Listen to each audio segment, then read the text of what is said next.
To another edition of Social Media News Live. I am so glad you're here. We have an awesome guest for you today. And if you would do me a favor, we're going to be talking all about the art of podcast interviews. So if you know somebody who's wanting to start a podcast or has a podcast and wants to kind of take it to the next level, or maybe they have a solo podcast and they want to start doing interviews, this is going to be the perfect show for them. So mention them down below wherever you're watching this from. Call them into the conversation. If they can't watch it live, they can check the replay, and we're always checking messages on there. But we would love to make this show all about you, so make sure to ask your questions of Andrew and Ian. We're all podcasters here, some of us better than others, like everybody else on the screen. But I would love for you guys to ask your questions as we're going along today, because this is going to be a really fun show. Ian Anderson Gray, how are you doing? How is the weather in UK? Because right when you were taking a drink, I had to call on you. Because last time I talked to you, you said it was a nice day finally in beautiful, foggy UK. Yeah, well, it's always raining in Manchester, I'd say. But yeah, today's not great. It's a grey sky, but yesterday was beautiful. It was gorgeous. We were in the garden having our lunch. And I believe this weekend we've got a bank holiday weekend here, so I'm looking forward to. You have a holiday weekend every other day. I know. Every other day. I knew I shouldn't even admit to that, but that's what we're doing. And it's also my mother's 80th birthday. I'm hoping to play. That's what you're saying. You froze up there a little bit.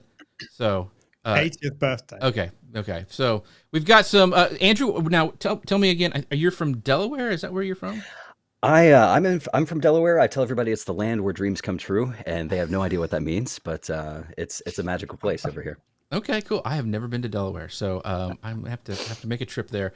And we got some of our friends already stopping by. We've got George saying hello, all happy Friday. Hello, George. Thank you for stopping by. I know you were part of last week. A lot of the Leap into Live. You were there as well. And our friend Dustin Stout with the yellow hand wave that he typically does to start off the show. Thank you, my friend, for stopping by. Dustin, by the way, is the founder, creator, CEO, head cheese, everything of Magi, which you haven't checked out that tool. You need to go check out magi.ai. It's an amazing tool. I have a discount code. I don't know what it is, but Dustin can drop it in the comments because anyway, it's a great tool. I love it. But we are going to start the show, but I wanted to tell you guys real quick before we get started, if you haven't had a chance yet, I put together for Leap this amazing toolbox, and you can find it at jeffc.com/toolbox. It's got all my tools, apps, AI things. It's gone over really, really well, so people really, really like it. So if you haven't had a chance to download it, it's totally free, jeffc.com/toolbox. And while we're mentioning Leap, we just finished it, but they still have replay tickets available. And the cool thing about these replay tickets is you get access to this year's and all the past year's Leaps. And it's just amazing deal. I think it's like $45. You can get that at leap.ecam.com. And as well, they just opened up camp tickets. So Ian Anderson Gray and I are actually going to be one of the speakers there at camp this year. It is, last year was amazing. They keep it to 100 people. So this is like an exclusive event. Just opened it up. Don't wait for too long. ecam.com/camp.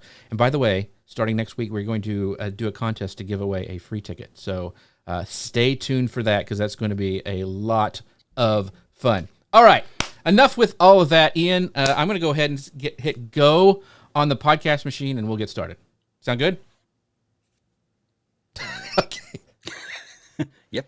Hello, folks. Welcome to Social Media News Live. I'm Jeff C., and you're not. And I'm Ian Anderson Gray, and this is the show that keeps you up to date on what's happening in the world of social media and more. Have you ever wondered how the best podcasts manage to captivate their audience episode after episode? Maybe you're interested in discovering the strategies behind effective podcast interviews, or you're eager to transform your podcasting hobby into a professional and polished production. If that is you, then you are in for an amazing experience today. We're excited to host a guest who has mastered the art of podcasting. He's an expert in crafting compelling content and enhancing listener engagement. Andrew Mason will be sharing his experience, his approaches, and his essential tips for podcasting success. So sit back, clear your schedule, clear your mind, and get ready for this week's episode of Social Media News Live. Andrew, how are you doing today, my friend? Oh my gosh, Jeff, I'm doing so well. I can't wait to hear what I have to say after that introduction. That sounds amazing. There we go. Yeah, this is fun. Yeah, Andrew is a pro, so you guys take some notes because this is going to be really, really great. It's going to be awesome. was over 18 years, hundreds of episodes. Andrew has a passion for amplifying messages that matter. He's a husband, father of 3, and been the host and producer of many podcasts, including David Allen's companies Getting Things Done, the Omni Group's Omni Show, and the ProGuide. He lives in Delaware. Hey, Andrew, thank you. Ian's breaking up. I think it's the underwater cables across from the UK, maybe, or a storm. But anyway, so glad that Andrew is here. But we're going to get started right away, but I want to do a shout out to our sponsor for the podcast. It is our friends over at Ecamm. You can find out more about them at ecamm.com/Jeff. Use code Jeff15 to get a 15% discount on your first order. But we're going to jump right into mastering podcast interviews. And so the first question, Andrew, like we're going to talking about the, it's not just mastering, it's how to craft them. So how do you use, what strategies do you use to find the most effective way for identifying potential guests who have some like fresh insights to share? Because I know finding guests if you're doing an interview show can be a little bit difficult. Yeah, that's a great question, Jeff. My gosh. I think that all of us have maybe, if you're thinking about starting a podcast at all of us have maybe that guest in mind that's like, my gosh, here's the moonshot. This is the person that I would love to interview one day, someday. For me, that person's John Maxwell. So John, if you're listening, I'm really interested in interviewing you at some point. But I think two things have really helped me. One is a concept that I call bloom where you're planted. And so, have that person in mind, have that moonshot guest in mind. Who's the person that one day, someday I'd love to interview them, but then start with where you are and start to think about, okay, with the stuff that I'm interested in, with the subject matter that I'm passionate about, who wants to be interviewed and who is interested in sharing what they have to offer. And in my mind, you can go a couple of different places to find people that kind of fit that category. Some successful plots or spots for me in the past have been Amazon's new release list. So somebody that has a book that's coming out, somebody that's thinking about releasing a book sometime in the future. Very often they're interested in traveling the PR circuit and they want to share what it is, their message with the world. So finding people that are hungry to talk about what it is that they have to share with the world, I think is an excellent strategy. New and noteworthy within Apple's podcast, just kind of lurking around in there a little bit. So often you're going to find people that have really interesting stuff to say. And they might not necessarily be like the guests, but starting with where you're at and then working toward where you want to be in terms of the guest selection, I think is a fabulous way. Number one, to get in the reps, because if you're starting a podcast from scratch, just that sense in which, you're not going to be amazing at it at first, and you're going to make mistakes. You're going to mess up. That's part of it. And why not get desensitized by having all the reps in from the get-go and just trusting the process that as you're interviewing guests, that you're moving forward. Each conversation is moving you one step closer to where you want to be in terms of subject matter. So I think blooming where you're planted is one. And the other is the sense of, I call it widening circles or platform jumping. So starting with where you are, and having guests on that maybe take you a step in the direction of where you want to be. So I know when we first started, it was just a tech interview show back in 2009. We just interviewed guests who happened to have some leg in the WordPress community. And slowly over time, that circle widened to people who happen to be in tech. And over a few more years, that widened into people who happen to be in business. And so as you widen those circles, different guests have credibility indicators that they use to decide whether or not being on your show would be a good fit. And when you can, give other names that people would recognize or be like, oh, I know who that person is, it suddenly becomes a switch in their head that says, that sounds like a show I'd like to be on because I recognize these other voices in that community. And that doesn't happen if you just start there from the get-go. Very interesting. So I assume that you have like your white whale, like that you get, because I know I have like tiers. Like I always wanted to get Jay Bear. I was able to get him on this year. Seth Godin for a lot of marketers is the one step, but like Eric Fisher has had him on like a couple of times, I think. And then he's trying to get like Jim Gaffigan, like, celebrity stuff. So, I guess you kind of have some stair steps that you go, like when you first start out, it may not be realistic if you're just like on episode 1 to get those tier guests. If you can, that's great. I was able to get Guy Kawasaki really early in my journey just because of people I knew. But I guess to kind of have realistic expectations of, the guests that you can get when you're first starting out. Is that something you found too? I think so. I also think being truly interested, not looking, yeah, there is a long-term play that's happening here about like where you want to be, and you have in your mind, who that guest, that magic guest might be. But really truly being interested in the people that you're interviewing as well. So it's Hmm. not a sense like people can smell manipulation. People can Right. smell, Right. when you're not being authentic with them. And so I'm truly here because I want to add value. When people sense that, I think it makes for a better interview. Mm. Anyway. That's great. Yeah. Great Mhm. advice. Ian, you had a question. Yeah, that makes sense. So, like, how much research do you typically conduct on a guest before you do the interview? And do you have any like go-to sources or methods with that? Hmm. Uh, from a technical standpoint, like when we're talking about nuts and bolts and going on, like there's not a standard process in terms of like Google stalking or Instagram lurking or anything Right. like that. So that I don't really have a method for that. But if you're trying to really dig up on research for a potential guest, I think I look for one sort of thing, and then once I have an answer to that one thing, it becomes sort of a linchpin for where the rest of the show can possibly go in the future. And so, for me, that one thing, if you have it, it's going to be an amazing show. And then if you don't have it, you can have all the facts, all the research, know what the person ate for breakfast when they were 10 years old and creep them Mm. out with that information on the show. Like you Right. do all that stuff, but it might not be a great show. Mm. And the one thing for me is what I call the seed of enthusiasm. And so it's Hmm. like you look for the content that's already on there. Do they have any content that's already on YouTube?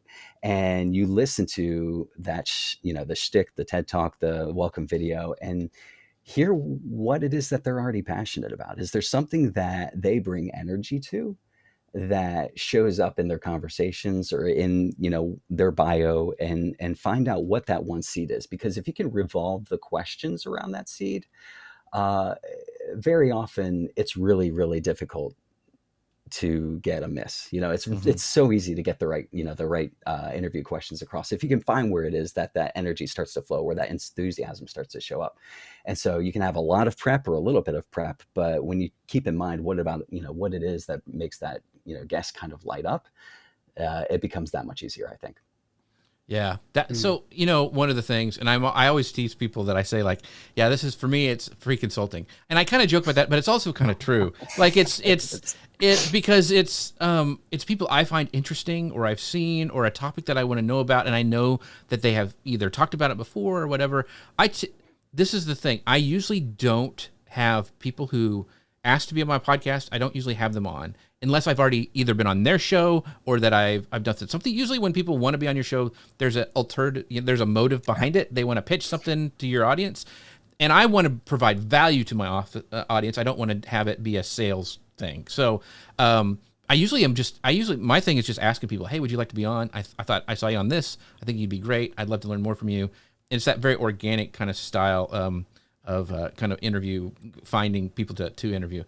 Here's a great question by Robert Lee, and he goes, "This is a pretty cool topic." He's watching over on LinkedIn. He says, "This is this is not a repeat question, but what are some tools you find helpful when researching about your guests for your interview beyond like Google search? Are there any like tools you mentioned that you go into? The new and noteworthy on Apple. Are there any other places like or tools that you use to kind of is like Podmatch or something like that you use? Any of those kind of things?" Yeah, I wish I could say that I did everything, driven by AI and it was super easy, but honestly, it really is going in and doing the work for me. You've heard the person's name somewhere, you've read their book. Uh, I think that actually putting your eyeballs on their website or looking through their content, there's not really a super great replacement for that I found yet that I Mm-hmm. fully trust. And so it really has been just like researching the person. Oh, they're saying cool stuff, there's content that's impacting me. I think you can find, if they have content that impacts yourself, then I think that's a good litmus test as to whether or not that's going to be something that your guests will find interesting as well. What about you guys? Do you have any thoughts about research assisting tools? That's interesting. I haven't I think it's me seeing my friend's show, because we have kind of a community, right, Ian? We have people on our show, and I'm like, hey, will you make an introduction to me? I do this all the time with Katie Brinkley, who's been on the show. She does a great podcast, and just getting that. Like, I got Roger Wakefield, which you wouldn't think he's this plumber who's blown up on YouTube, but he's a marketing guy. He's amazing, and I'm like, some people wouldn't have a plumber on their show, but I'm like, Roger is a genius. Like, what he has done, he's built an empire now. Home Depot and Lowe's are having him do deals. I'm just like, so, and I knew Roger back when, I mean, I think that kind of stuff is fascinating to be people like that. What about you, Ian? How do you find guests? Yeah, it's all relationships, because I have it the other side where I get all these emails, as I'm sure you do, like the cold call emails, like, oh, I would be really interested on being on your podcast. I would give a lot of value to your audience, right? Like, and they also say, oh, I'm a big fan of your podcast, and they obviously haven't listened to it. You're So like, like, "You haven't listened to that kind of thing doesn't work. So I think it's got to be you got to be genuine. You can't fake it. So if you do want to be on someone's podcast, listen to the podcast, stalk them in a nice way, and give value to them. And I think that's the only way that's gonna make a difference. So I think you can't shortcut this. You can't automate it. It sounds like you can, but you just can't. Right. People can tell. I wish you could. Yeah, I wish you could. But I think coming from that abundance mentality that says, I'm here to give, I'm here to serve, and I don't want anything from you. I want something for you. I don't know the words that make the difference between that, but I think people can sense that, Yeah, I agree. Yeah. Totally agree. So this is a great tip from Gary. He goes, sometimes listening to past appearances can help you avoid guests who are not so good. And that's one of the things, I mean, there's some people that I've wanted to have, and I've done that. And I'm like, I noticed that they're not up to date on the tech that would make it possible for the live show. Now, I'm having way less problem with that after COVID, because everybody had to do it for their job. Yes. They had to get some sort of webcam or something. So I don't have that much issue anymore. But yeah, it's a good idea. I've only had a couple of them when I went, oh, okay, this is going to be a rough one. But most of the time, it's not like that at all. So there are a few times where the tech has been something to overcome, and I just wanted the guests so bad. They weren't used to podcasting. There was she is a sheep herder in Utah, but happens to use this was for the Omni Show, happens to use OmniFocus and used it to run her sheep herding farm. And I just loved her story, loved hearing her communicate. And I was like, we sent her a Blue Yeti mic and just said, if you can, send it back when you're done, but let her borrow the tech, because it's worth having the interview. That's a great point. Yeah, that's a great one. And it's an issue with, I think, when you get out of the business and the marketing world and you go to I don't know what you would call it, the fringes. That's where you're so used to meeting people who've got great tech, and then you start to meet people who don't, but they have got such an amazing story to share, and sending them out a mic is such a great tip.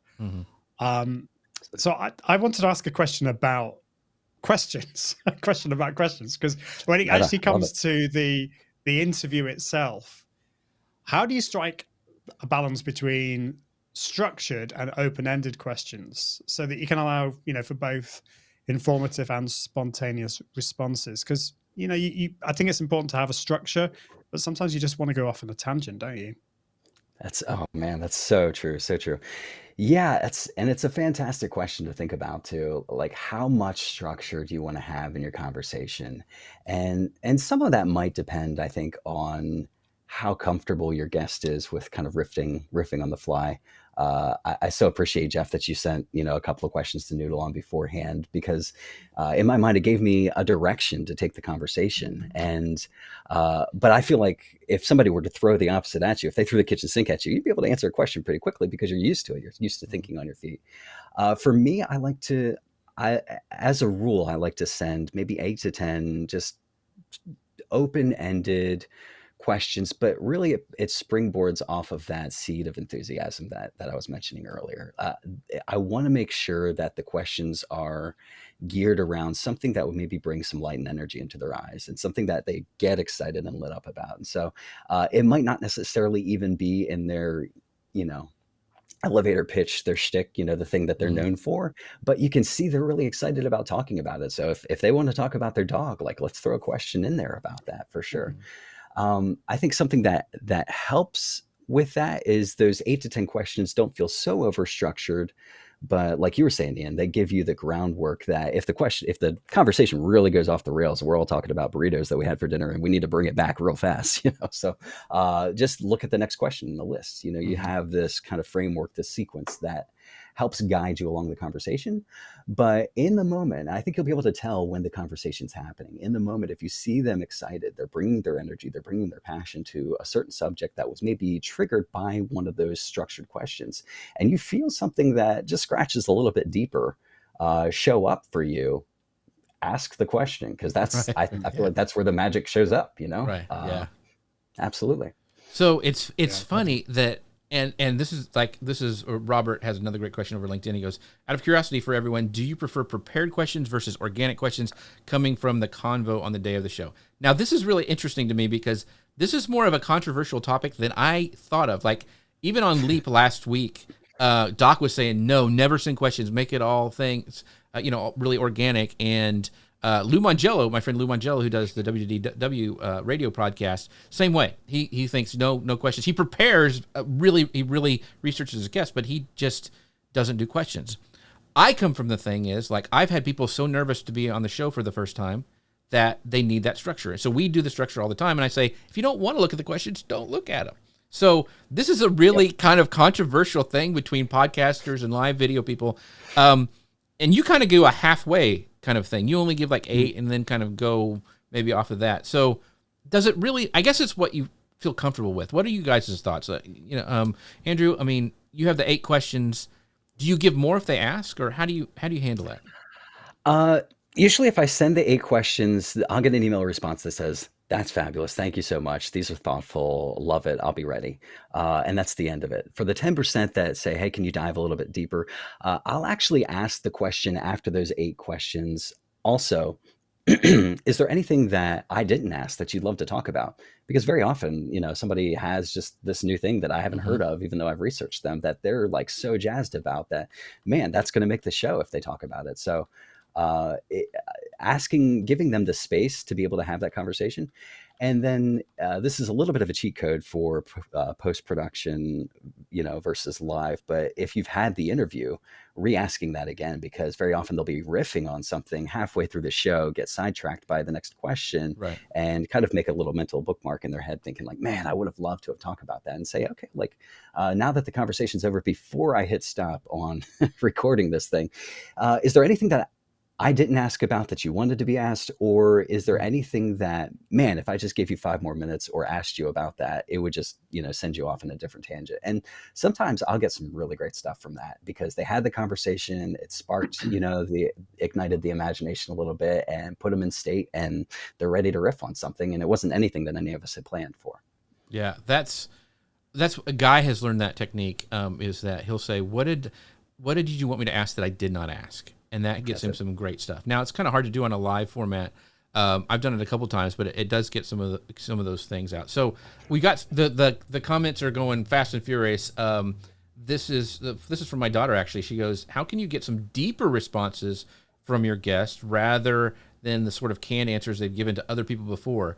Do you have some tips on framing good questions?" One of the things that always jazzes podcasters and interviewers is when somebody you're interviewing goes, no one's ever asked me that question before. You're like, yes, that's what I wanted. So how do you find those things, or like framing those questions to get those responses? Because like you said before, you don't want to shock them. Like, yeah, I remember you had a dog that died, when you were a kid, and let's talk about that. You don't want to do that kind of stuff, but. Very true. How do you find those things like that can people go, because you want to have that. You want to have that exclusivity for your show. So is there any tips or hacks that you have for that, Andrew? Yeah, this is so meta, Jeff, but it's exactly what we're talking about right now. The structure of the question that you just set me up for, you did a couple of really respectful things for me right now in the moment, which is what I would suggest anybody do if they're going through this. And this isn't to butter you up, but let's break this down a little bit. You took some time to talk through what it was that you were looking for, and in the structure of your question, you gave some backstory, you gave some context from where you were coming from. So you're kind of building a little bit of a verbal bridge here. Mhm. And then you're giving a couple of like possibilities for where they could take the answer in the question itself. And so you're not offering the answer for them, but you're giving the guests some time to speak or to think while you're talking. And then you're giving 3 or 4 kind of conversational bridge, all, diving board jump off Mhm. points right there for them to take the answer. And I think when you do that, it gives them an idea for how they can assist you in creating really good content. And if you can do that in the moment, that's, again, that is where the magic shows up. For me, very often it happens in the sequence of structured question. It gets them rolling. Unstructured question. That's where the magic shows up. Mm, that's really, I love that framework. I really do. One more question from Robert. This is great, Robert. Thank you. Keep them coming. He goes, a belated follow up for everyone. Out of curiosity, how often do people approach you to appear as guests versus you seeking out a person XYZ to appear on your show? And do you have an anecdote to share for the first time to say, hey, I would love to come on as a guest? Like, what do you tell those people when you maybe not want, you don't want to hurt their feelings, but you're like, yeah, you're not ready, kind of a thing. Yeah. Yeah.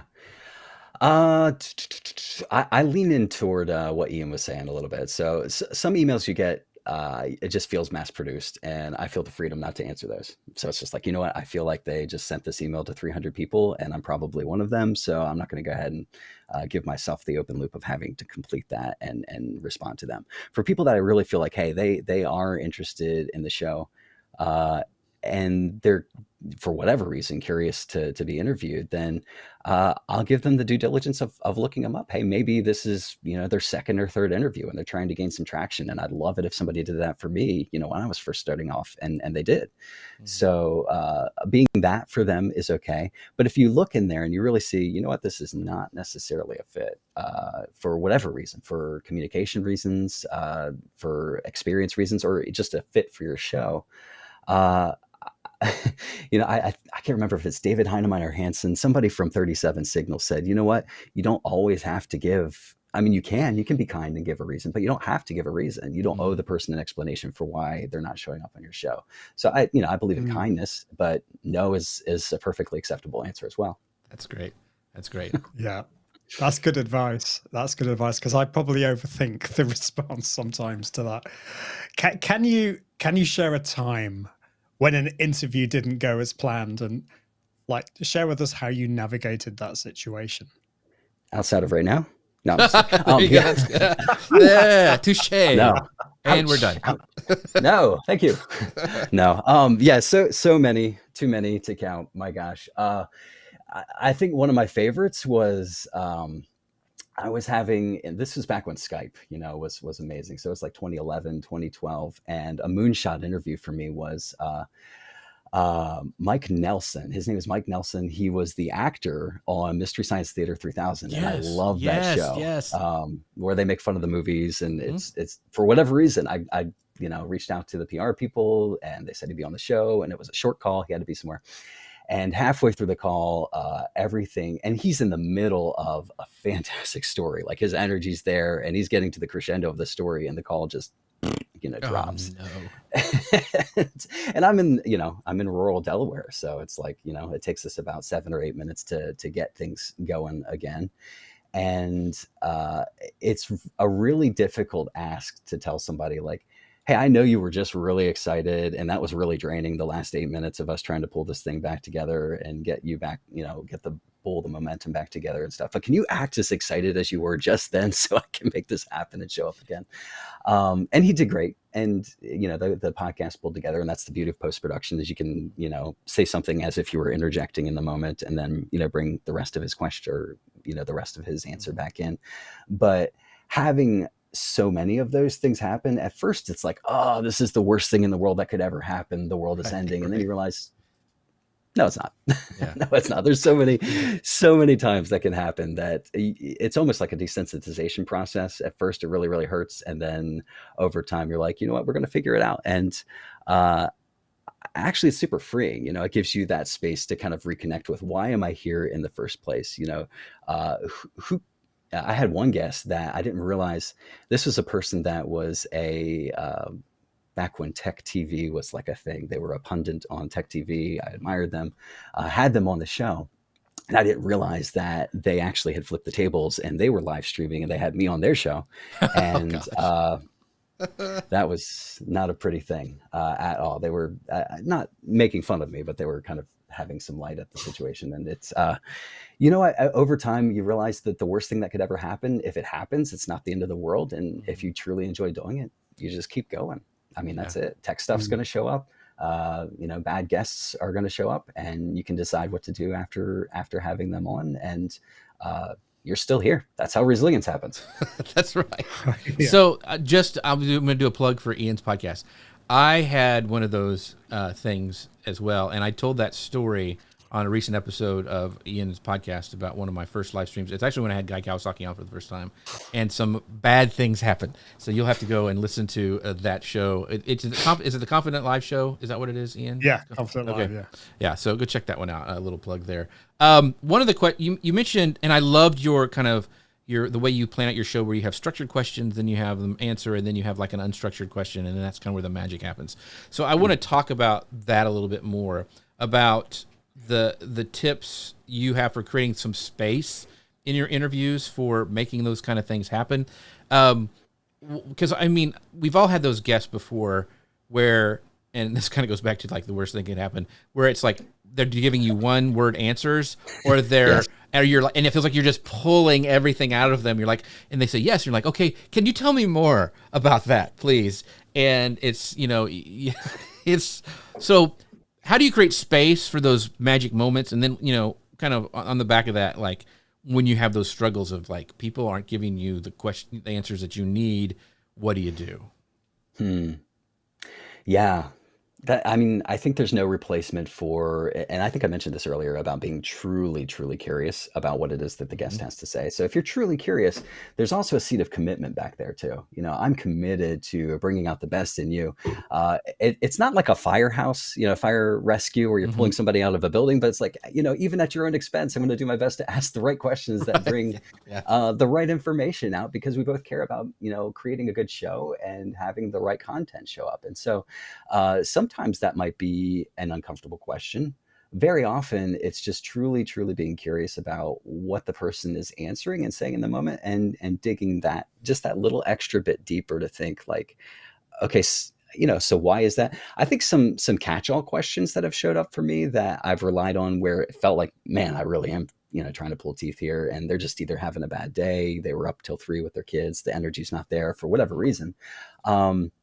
There's some universal questions that can really start to create some great content for them. Like, tell me what you're passionate about. I mean, it's so open-ended, but they can take it anywhere, and hopefully they're excited about what they're passionate about, because if they're not, tell me about we don't have to call it a failure, but tell me about a misstep that's happened in your life, that if somebody were to go through your same career path, you would say, you know what, just skip that section of it, and you're the wiser for it.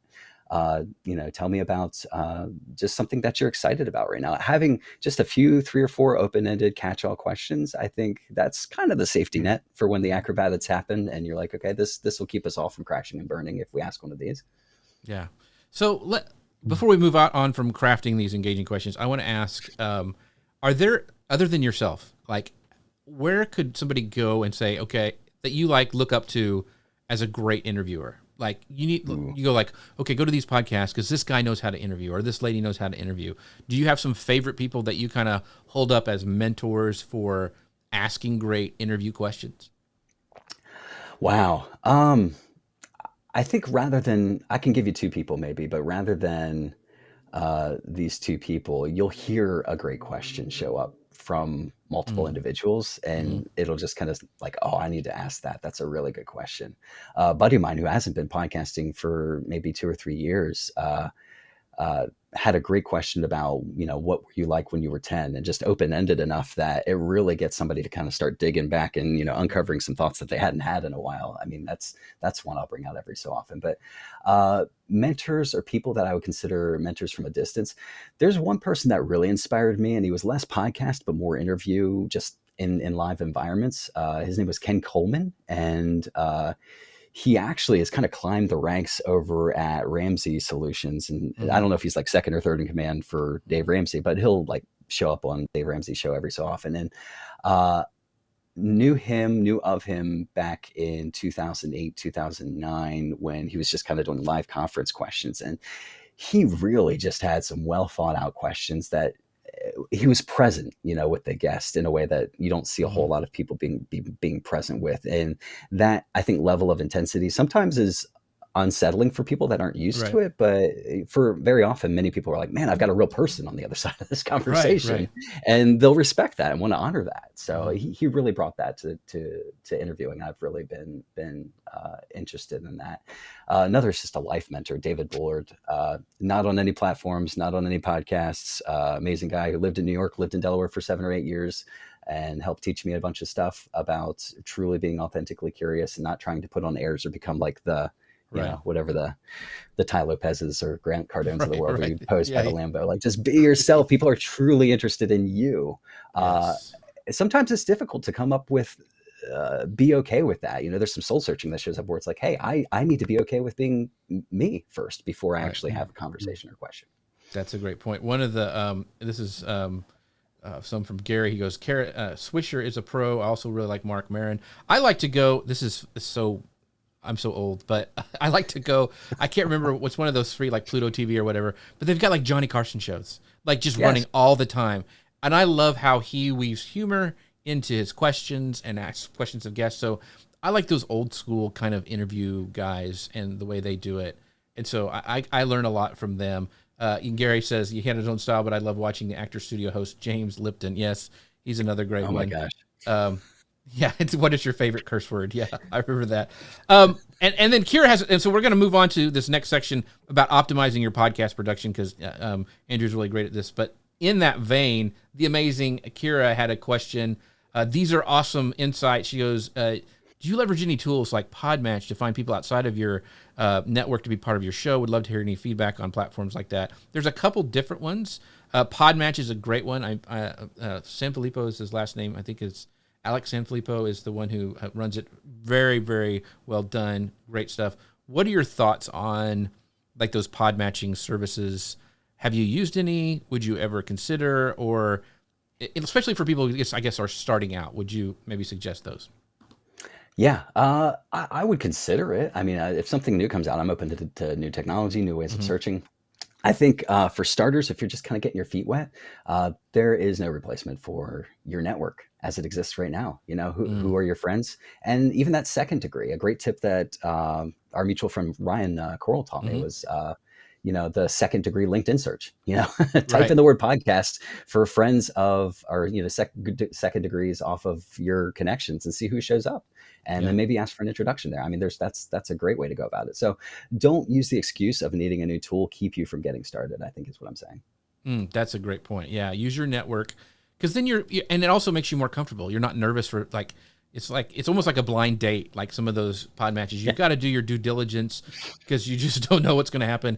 Like Ian, I was like, I don't know. He looks a little strange and he has a funny accent, but I'm going to get him on the show because he's highly recommended. So, and then look what happened. So, I think that's a good point. Start with your network first, and then as you grow, if you're wanting to get more guests, I think that's a great idea for Podmatch. Kira, thanks for that question. Yeah. Well, I wanted to ask a question about maintaining high production values. I think many of us, that's really important when producing a podcast. What are the kind of key considerations that we should be keeping in mind in order to maintain that high production value? Ian, oh my gosh. It's hard to boil down. Honestly, it's hard to boil down. But I think, when I was thinking about this, maybe 3 factors kind of come into play for me. And there are other, I'm sure, but I kind of think of it as like this 3-way balance, this triangle balance. And I think there's a person's comfortability with the technology. I think there's their current level of self-consciousness or nervousness in the moment. And then I think there's the perception, you can't get an accurate read on this, but your current perception of their level of patience with you and with whatever else they've got going on in the moment. And I think each one of those affects the others. And so, like, if a person's highly uncomfortable with tech, but also really highly impatient, you know what? There's a little buzz in the background, but we're just going to move forward because I want you to have more in the tank for the interview. And if it's not a deal breaker, like, yeah, you need that minimum effective, like, level of tech to be working for us to record in the first place. But, like, don't be nitpicky with that person on the three-way balance. If they're super patient, but they're also, like, really, really self-conscious, or the tech's not working just yet, but you know, like, they have a level of patience with you, then, like, yeah, let's spend a little bit of time. I'm going to sit here and tell you about, like, hey, we don't produce junk. This is going to be an awesome show. You know, you can relax, spend some time level setting with that person, letting them know, you know, what's going to happen down the pipeline. And then if they're patient and they're not nervous and, you know, they are tech savvy, then, you know, by all means, my gosh, let's make it a perfect show. You know, let's spend time tweaking the mics and making sure that this thing's sounding good. But I feel like we got to meet people where they are in that balance, and have grace for everything not to be 100% perfect in one of those spaces, so that they have more to give, because it affects, you know, downstream the rest of the conversation, and you don't want to drain them dry, like, right before you know, you get going. Yeah, very, very true. And by the way, I was thinking of this, you know, you talked about being gracious and help, you know, kind of helping each other out as you're getting started. I would love it if you guys, we got all sorts of people who are just starting a podcast, people who are pros at podcasting, like Gary Stockton and Jim Fuse and Chris Stone, I know is going to watch this, who are pros. I would love for you guys to drop in your live show or your podcast, wherever you're watching from, and tell us what your show's about. And maybe some of this organic, like, you know, having people on your shows can happen in our community. So feel free to do that wherever you're watching from. You have my permission to do that. Drop it in there, because I think it'd be great. One of the things, and I'm so fascinated with this as an editor, because both you and I have been editing for a long time. How do you decide what stays and what gets cut post-production? You mentioned sometimes switching things around to make it clearer, like if somebody goes off on a tangent and then comes back with that story. How do you know what stays and what gets cut? I kind of asked this of Dave Jackson, who's another pro, and I'm fascinated by people's editing process. So how do you do it, Andrew? Yeah, that's a great question, Jeff. My gosh. I think that it is determined on, I think it's determined on, for the tech stuff, you know, if there's a flub, if somebody drops out and you want to be able to, like, cut that space, if you can do it without affecting the overall story arc of the interview, then by all means, you know, let it go. That's an easy chop. If the person starts rambling or answering a question that maybe you didn't even ask, so you're like, I asked question A, they're really passionate and they didn't hear question A and they're asking question B, like, you know, sometimes that happens too. It's a little bit of a cheat code when you're your own editor and producer, but, you know, being able to go back in and re-record the question that asks what they answered, like, do that, you know, of course, that helps make things more coherent for the audience. There's, like, this one liner that is so good, and my gosh, it stuck with me. Our wedding photographer gave us, me and my wife have been together for 11 years. When we got married, our wedding photographer was taking our pictures, and then he turned around and showed me kind of what he saw through the LCD or lens on the camera after he took a couple of our pictures. I'm like, my gosh. I said, Keith, this is amazing. Like, I'm here in the moment, and that looks better than the actual moment of, like, how in the world did you do this? And he said a line to me that just completely stuck with me for the last decade. He said, I kind of see it as my job not to preserve the actual event as it happens sequentially, but it's my job to preserve the spirit of the event. And I'm like, oh, that's so good. That is so good, Keith. Gosh. And so, you know, it might mean removing some things and remixing the conversation in a way that it didn't actually happen, but you're preserving the spirit of the event when you're doing it in post-production. And that makes for a better quality product for people. That's awesome. But I got to mention this because it's changed the way I edit. So I edit a lot of the podcasts in Descript. Descript has this new tool called Regenerate. And a lot of times guests will flub a word, or they'll drop off something, or there'll be a mic bonk or something. Regenerate will actually use AI to fix that flub. And, like, the mispronunciation of a word, it'll catch it that it's the right way, but it'll say it wrong. And you make your guest sound better than they were. Just like you were saying, So good. you know, it's like, it's the spirit of what they're saying. And if you can make a guest saying like, man, I didn't know I sounded that intelligent on the show. It's like, well, I use Regenerate. Oh, I you mean, didn't I don't actually. say So that. Yeah. But, but it's a great tool to do that, because your whole goal as an interviewee is trying to get those guests to look the best they can. Like, you're not, at least for me, I'm not trying to catch them or trip them up or like get an aha moment. Like, I gotcha. It's more of a like, oh, you are so smart, that's why you're on my show. And so I think stuff like that, where you can make them and polish them up even better, is really, really cool. So I just wanted to kind of say that aside. Yeah, 100%. and you can Yeah, even 100%. do you can even do this eye contact thing. Have you played around with that? I do. Just It's about really, to say that. Yep. yeah, it's really cool. It can get a little creepy, like you don't blink for an hour and a half on your show. That might be a little too much, but yeah, it's pretty cool too. Yeah, it's really, really great. Yeah. Well, so you mentioned the benefits of redos for non-live sessions. So can you expand on this, how this flexibility enhances the final product? Yeah, I mean, redos, I think it kind of goes into what we were just saying a little bit, with the sense in that if somebody doesn't answer the way that you think that they should, or they start going off on that tangent, you're able to really kind of help assist them. I think what Jeff was saying too, I mean, there are so many cool tools available to us now. You mentioned Descript. I know 11 Labs, that's been out for a little while too. My gosh, you can take 30 seconds and Right. have them give an answer. You know, there's so many cool things that are at our disposal now. And in terms of post-production as well, the quality of being able to do, you know, the single checkbox. I know Descript has the studio sound, you know, or Adobe's Audio Enhance. You know, I think everybody's kind of throwing those around because it's so easy to use, but it's an easy win, you know, especially. And yeah, you got to be careful about like how much or little you give it, because you don't want them sounding like they're coming out of the Matrix with like the digital voice artifact stuff, you know. But a little bit, you know, actually really does help the quality of that. But I think the freedom of having a redo, to get back to that, I think is puts some guests at ease, knowing that there's no way that they can go wrong. Like, if I'm a new guest and I'm really uncomfortable about being on your show, and I know that I have the benefit of being able to restate something in a way that maybe makes more sense or sounds more coherent, or if I, you know, cough or sneeze or something like that, we can do that over again. It takes so much pressure off. Now, it doesn't take all the pressure off. Some people, like you said, Jeff, are just so crazy nervous that it's like, you know, you gotta do everything you can to help them along. But I think that's one of those factors that if they know that that box is checked, they don't have to worry about whether or not they sound perfect. And I think we put so much pressure on ourselves to be perfect at first. And it's just the difference between, you know, you don't need a masterpiece, even in post-production. Hit publish. Yeah. Sometimes it's just like, we're trying to make the Mona Lisa, and it's like, this isn't a work of art as much as it is a conversation. And if I want to keep the conversation going, then I need to hit publish. Yeah. So do you have any tips for guest like comfort? You mentioned, you know, trying to make them feel good, especially when you're first getting started out for podcasting. I mean, it's kind of a soft skill that you develop. Like, I have people show up at least 10 minutes before the show. We kind of talk a little bit. They know that I'm not out to get them. I kind of give them like, hey, this is what we're doing. You're going to go full screen. We're still here. I usually tell people that, you know, like, don't freak out and that kind of stuff. Do you have any other tips that you give to help like guests feel comfortable during the interview? Because that's, I think, really a key thing. Yeah. I think just being friendly.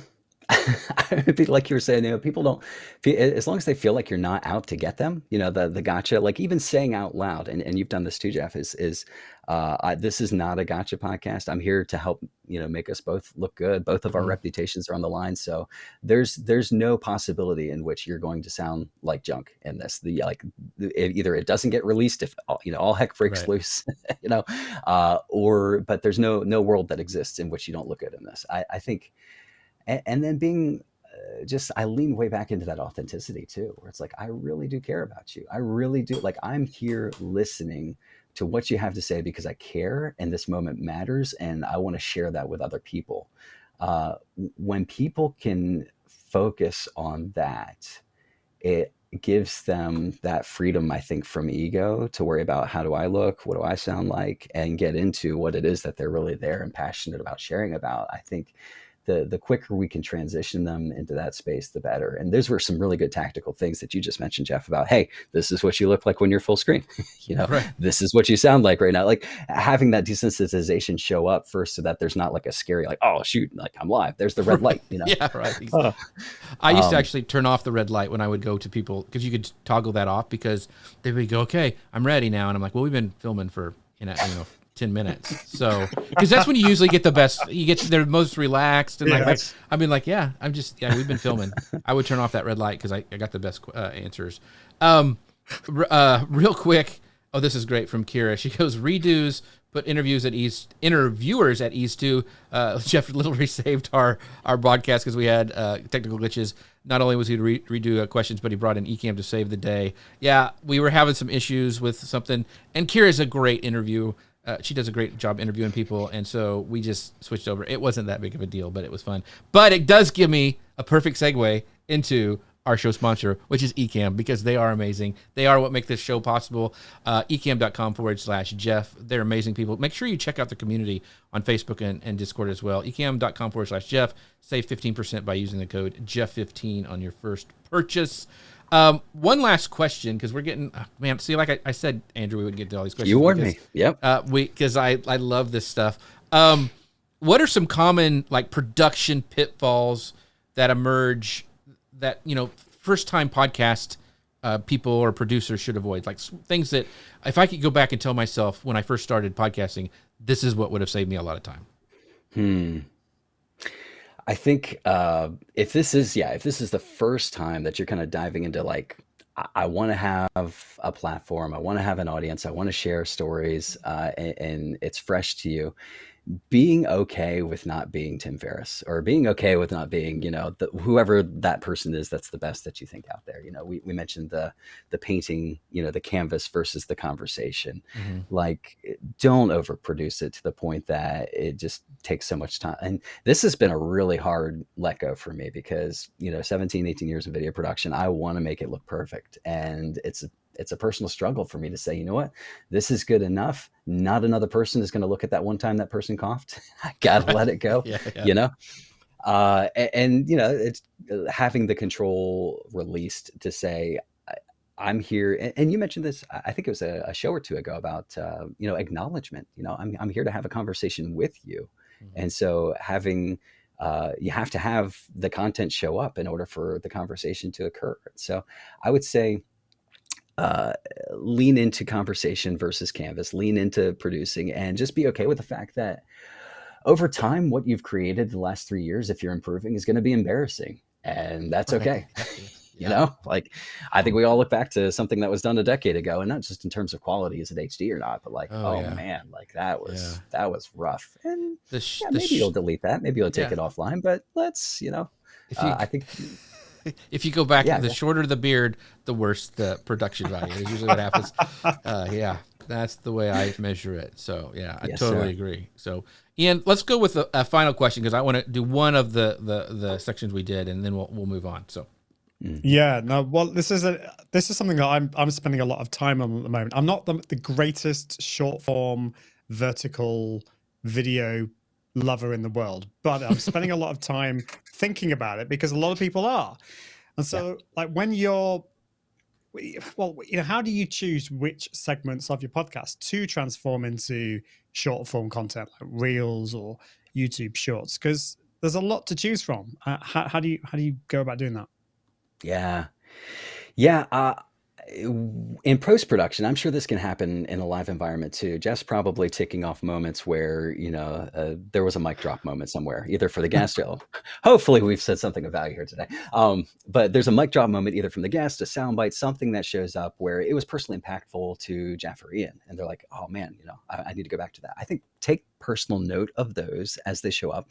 If you go back through the show when you're editing, you're going to hear, I usually start with the end and work backwards. And I don't know if that's the best way to do it or not, but like hear like the punchline. If the punchline's an amazing punchline to just a 30-second, 40-second segment, that might be a good candidate. I think AI is pretty decent at finding, the one-liner or two, but this is an area I'm still getting experience in too. I'm doing the thing, just kind of like we're saying, it's a conversation, putting in the reps every single day. And was talking to a buddy of mine. He is running reels that are just mind-blowingly good and seeing a lot of traction. And I'm like, what are you doing that's different? And he said, I feel like it needs an amazing hook at the beginning. So something that just, is a one-liner that captures people's attention. And then if I'm bored, even for just like 1 second, I will cut it out. Like I am ruthless about cutting out for attention span so that these reels are full watchers. And he's like, and my litmus test was my mom. I actually watched my mom scrolling through Instagram and saw how little thought she gave to whether or not she would scroll past something. And so I think we have to kind of get over ourselves too, thinking like, oh, here's the masterpiece again. Like, no, they're probably going to scroll through that if you don't cut out every single second. That's really, really boring, So thoughts from you guys, though. I'd love to hear your tips too. So my thing is, I think it's a whole new way to storytell. It's a struggle. And you mentioned, you've been doing video editing and podcast editing for such a long time. That's what I cut my teeth on too. It's a new skill set. It's really hard. We griped about having to go to vertical video, but it's even harder to tell a story in under 30 seconds or a minute on YouTube and keep them, like you said, going. So it's almost like multiple hooks. You have that hook at the beginning to get them to stop, and then you can't stop. And there is this trend now that it's not so much what they call, and what is it called? Engagement editing, where there are all these cuts and jumps and da-da-da-da. People are getting tired of that. They want authentic. So I think it's a mixture now of getting that hook and then keeping them with authenticity, but also keeping them engaged, which is a hard thing to do. That's why you see so many of the ones that are funny cat videos, or there's a prank, TikTok thing, or something that shocks you at the beginning and you finish to watch to the end. So it's kind of hard to do for an interview show. So you've got to really, like you said, have a heavy hand and chop those up. But it can lead, I think, to people watching they're going, oh, that was really interesting. I want to hear what Andrew had to say more about this because this was really good. I'm going to go watch the full video or listen to the full podcast. So that's what I think. Ian, what are your thoughts on this? I know you're kind of, I don't like shorts, but I know you're dabbling.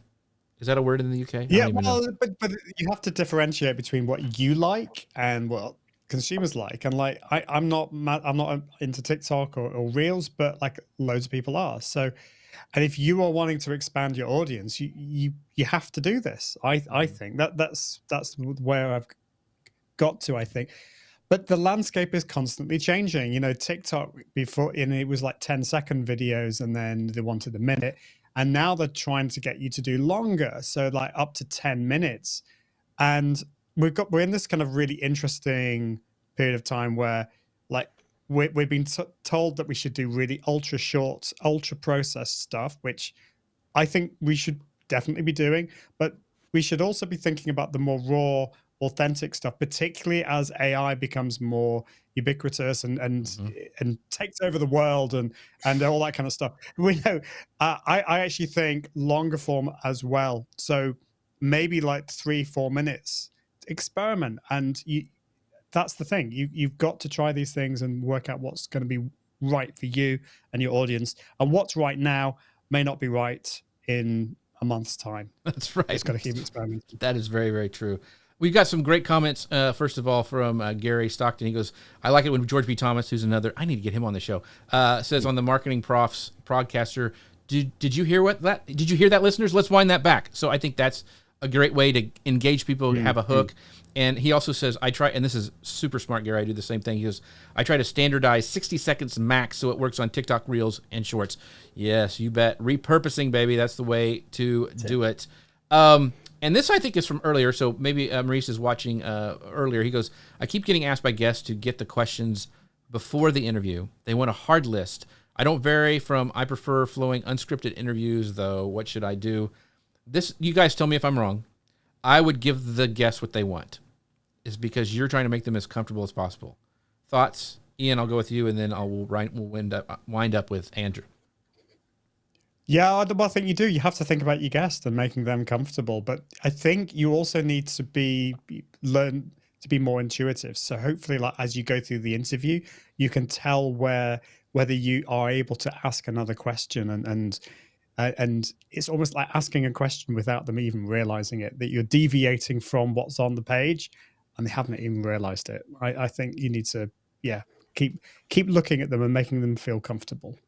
Andrew, what about you? Exactly what Ian said. The only thing I would add is If you've ever read Pitch Anything, the idea of pricing, I think now's not probably the time for pricing, to acting like, hey, if you want to be on my show, this is what you got to do. Now's the time to serve the guest. And, like Ian and both you said, just give them what they want. Yeah. Thanks for that question, Maurice. I hope that answered your question. And thank you, the amazing audience, for all the great questions you had today. I appreciate you guys more than you know. Ian Anderson Gray, where can people find out more about you? My website is iag.me. You can follow me on all the socials. I have scattered myself pretty much everywhere, so it'd be great to chat.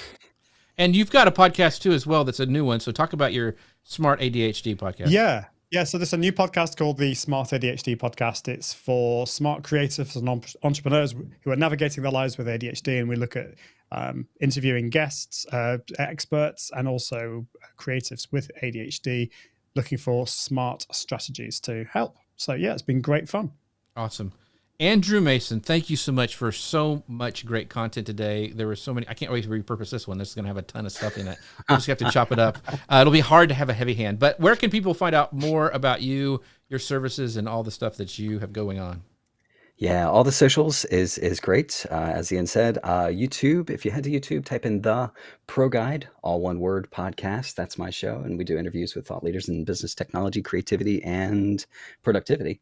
And if you're interested in podcast editing and that sort of a thing, my business is smallpond.productions. That's me. Awesome. This has been such a good show. Guys, don't forget about our sponsors, Ecamm. What was it? Oh, Gary says he cannot live. Oh, yeah, he can't do a podcast without Ecamm. So what a great testimonial. You can find out more about Ecamm at ecamm.com/Jeff. Do not forget about the amazing toolbox that I have right now. You can find out that at jeffc.com/toolbox. Totally free. It's everything I use, all my equipment, gear, AI tools, all the stuff. jeffc.com/toolbox. Thank you, Andrew. Thank you, everybody, for today. We will see you guys next week. Bye, everybody.